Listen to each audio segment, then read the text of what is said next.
Hi, my name's Jyoti Robertson, and I am a veterinarian, and I work with JVR Shelter Strategies.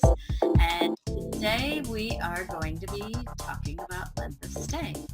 Thank you for joining us, and I hope you are excited about shelter strategies and data going with animal shelters.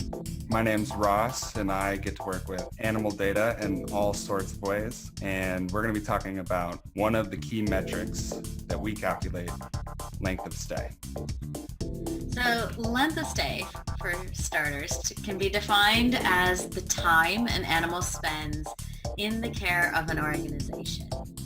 And so this actually represents the time from the moment the animal enters an organization to when they leave the organization. And they can be physically within the facility, or they can be in a foster situation or a veterinarian or some other situation. But it's the time that this animal spends within this organization. One reason why length of stay is so important is that the amount of time that an animal spends between intake, the time it comes into the shelter, and its outcome, the time that it leaves the shelter, it consumes resources from the shelter during that time. All of the shelter's care is summed up sometimes under the word total care days. So one metric we use to sum up the total length of stay of all animals in a certain group, we call the total care days spent. And so that metric gives a direct comparison to the amount of time staff would need to spend for daily care activities.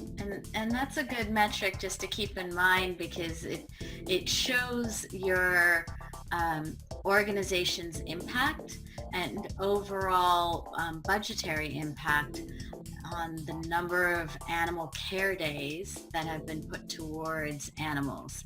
And sometimes when you just total the number of animals, you're missing that whole component of the staff, the resources, the effort that goes into caring for those animals when they're in your facility or in your organization.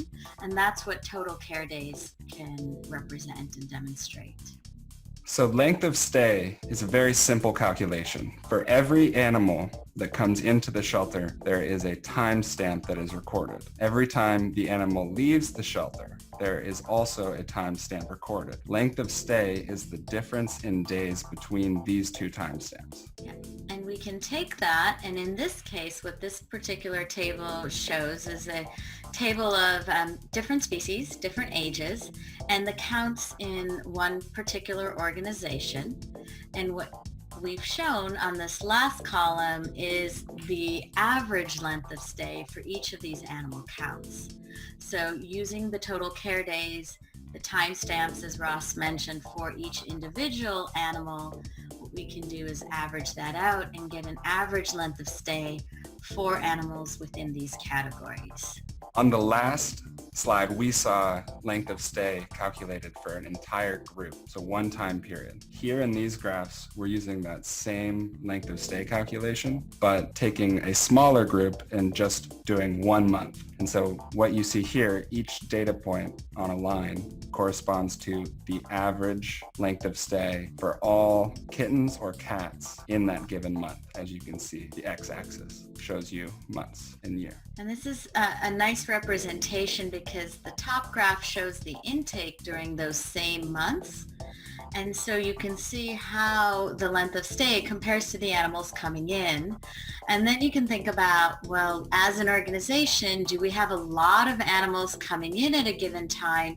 And how is that impacting how quickly animals are moving to permanent homes, to live release situations? So it's kind of a nice way of stacking two different graphs together.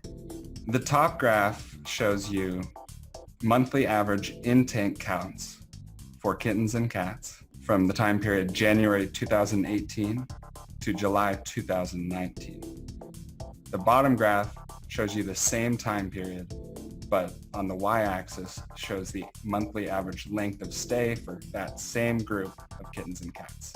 On this graph, we can see the same monthly average length of stay, but for a longer time period, from January 2015 to 2019. Yeah, so this is a fun graph because you can see the peaks and the seasonality of kittens. Right? They're happening in the summer months in this particular organization every time. And then you can correlate that with the length of stay during those same periods of time.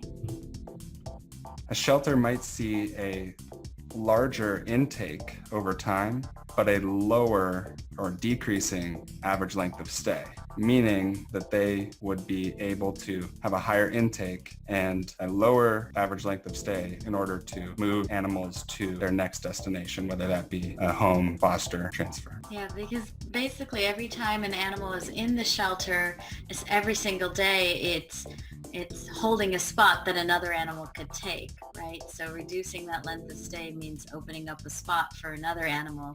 We can also break out each group by outcome type, and different outcome types usually will have very different looking graphs. And these are nice histograms because you can see where the peaks are, which tells you, like in this particular case with adoptions, that the majority of animals are having a length of stay that's less than 10 days. But then there's all these other animals, so you can compare those with transfers and fosters and get a sense of when are the majority of animals leaving in any particular organization. And you can see that a lot of other calculations were determined as well, such as the median length of stay, the mean, which can also help demonstrate the impact of specific programs that organizations are instituting. And so that is our summary of length of stay for now. It gives you an overview of how it's calculated, but now I'd like to talk a little bit about why we bother calculating it, what the benefits are, and what some of the concerns are if we don't calculate length of stay. Let's start on the benefits of collecting length of stay. Really, one of the most important reasons we calculate this number is to reduce the time that animals spend in confinement, and really to save more animals. Because when we think about length of stay as a marker of how long it's taking animals to get to permanent homes, it can help us guide some of our programs towards those confinement and animal life-saving programs. Calculating length of stay allows you to have a metric that you can compare across your different programs and groups of animals. As we've shown in graphs, we can see that different outcome types, different species of animals have different length of stays. And calculation of length of stay allows us to identify these areas so that we can better target these programs. Now, if we don't keep track of length of stay, what we find is that animals end up staying a lot longer than they need to. Sometimes they get lost in the system and we're waiting for something to happen, perhaps a behavior exam or a medical exam, and since we're not tracking how many days they've been there or how long they've been there, they may end up staying far longer than they need to. And that leads to fewer animals getting into homes. Once you track those length of stay numbers and you have different programs being compared to each other, you can identify the resources that are being spent in areas that receive much reduced resource dependency based on reduction of length of stay. If you don't even track these programs, you're not going to be able to notice when you have effective procedures or when these procedures are ineffective. Yeah, we've definitely seen that be an issue, right? When we were working with animal organizations, animal welfare organizations, that if they're not even tracking it, then you're not even able to measure that impact, and then that translates into how resources are spent, where money is being placed, and really being able to get support to be able to help some of those other life-saving programs. So these are just some of the reasons that we think it's really important to think about length of stay.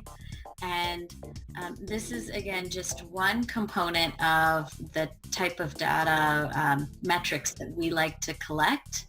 Length of stay is one metric in the many ways that we use data to help animal shelters. Here we show some of the different ways that we can use data. Yep, everything from working with underserved communities and access to care considerations in veterinary programs, to building community outreach programs to increase volunteer and foster engagement. Data underlies all of the strategies that we put into place with organizations, and we encourage all of you to really think about capturing the data and metrics anytime you're working with animals or thinking about new programs or thinking about your existing programs and ways to demonstrate the impact of those programs. Thank you very much for joining us for this data overview on length of stay.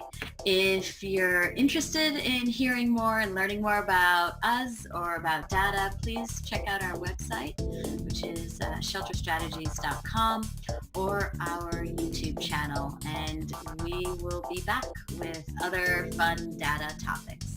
Thank you. Bye-bye.